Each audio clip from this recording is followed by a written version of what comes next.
அதனால இன்னைக்கு இது தலை விரிச்சு ஆடிட்டு இருக்கு. இன்னைக்கு அது நிலைமை ரொம்ப மோசமான ஸ்டேஜ்ல போயிட்டு இருக்குங்க. நம்ம வந்து உண்மையில சிந்திக்க வேண்டிய விஷயம் இது. இது வந்து கொஞ்சம் அப்படியே விட்டுட்டோம்னு வச்சுக்கோங்களேன், நாளடைவில் அதிகமாயிட்டு இருக்கோம்.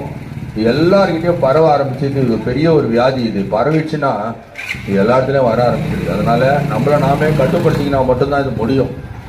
இது ஆண்டவராகிய இயேசு கிறிஸ்து வந்து பாவங்கள் செய்யாதீங்கன்னு தாங்க நம்ம பூமிக்கு வந்தார். அவர் வந்து சொன்னது, நீங்க பாவம் செய்யாத அப்படின்னு, வருத்தப்பட்டு பாரம் சுமக்கிறவர்களே நீங்கள் எல்லோரும் என்னிடத்தில் வாருங்கள், நான் உங்களுக்கு இளைப்பாறுதலை தருவேன்னு ஆண்டவராகிய இயேசு கிறிஸ்து சொல்றாருங்க.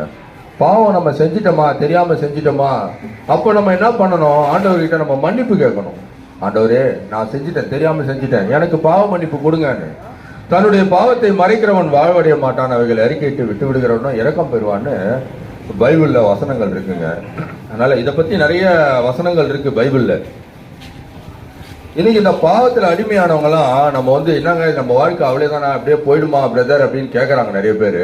போவாதுங்க, அப்படியே போவாது. நீங்கள் வந்து 90% மேலே போயிட்டீங்கன்னா கூட கவலைப்பட வேண்டிய அவசியம் இல்லைங்க. ஆண்டவராகிய இயேசு கிறிஸ்துவை நீங்கள் விசுவாசிச்சிங்கன்னா உங்கள் வாழ்க்கை கண்டிப்பாக நல்லா இருக்கும். ஏன்னு கேட்டால், நம்மளை பாதுகாக்கிறவர். நீங்கள் எங்கெங்கயோ போய் என்னென்னலாம் முயற்சி பண்ணி பார்க்கலாம், ஆனால் ஆண்டவரால் மட்டும்தாங்க இந்த ஒரு விஷயத்துக்கு தீர்வு கிடைக்குங்க.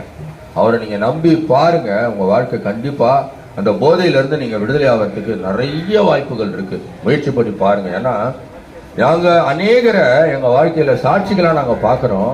இன்றைக்கி அவங்கெல்லாம் வந்து போதையெல்லாம் விட்டுட்டு அநேக குடி வந்து அதிக அளவில் குடிச்சிட்டே இருக்கிறது, கஞ்சா அடிக்கிறது, அப்புறம் சிகரெட் பிடிக்கிறது, மற்ற எல்லா கெட்ட காரியங்கள்லாம் ஈடுபட்டு ரொம்ப மோசமான நிலைமைக்கு தள்ளப்பட்டவங்கலாம் இன்னைக்கு வெளியில் போய் அவங்க அப்பா அம்மாலாம் கூப்பிட்டு போய் மாத்திரை மருந்தெல்லாம் வாங்கி கொடுத்து எவ்வளோலாம் ட்ரை பண்ணி பார்த்தாங்க. நான் முடியாமல் கடைசியில் பார்த்தீங்கன்னா ஆண்டவர் இயேசு கிறிஸ்து கிட்ட ஒரு சிலர் வந்து சொல்லி, ஆண்டவர்கிட்ட நீங்கள் முட்டி போட்டு ஜெபம் பண்ணுங்க, கண்டிப்பாக வந்து நீங்கள் பாதுகாக்கப்படுவீங்கன்னு சொல்லி ஏசப்பாவை நம்பி வந்து கடைசியில் இன்னைக்கு அதெல்லாம் விட்டுட்டு விடுதலையாகி, குமாரன் விடுதலையாக்கினால் மெய்யாகவே நீங்கள் விடுதலையாவீர்கள் என்று வேத வசனத்தின்படியே அதுலேருந்து விடுதலையாகி இன்னைக்கு அவங்க வாழ்க்கை நிம்மதி, சமாதானம், சந்தோஷத்தோட, குழந்தை குட்டிங்களோட, மனைவி பிள்ளைகளோட சந்தோஷமா இருக்கிறாங்க.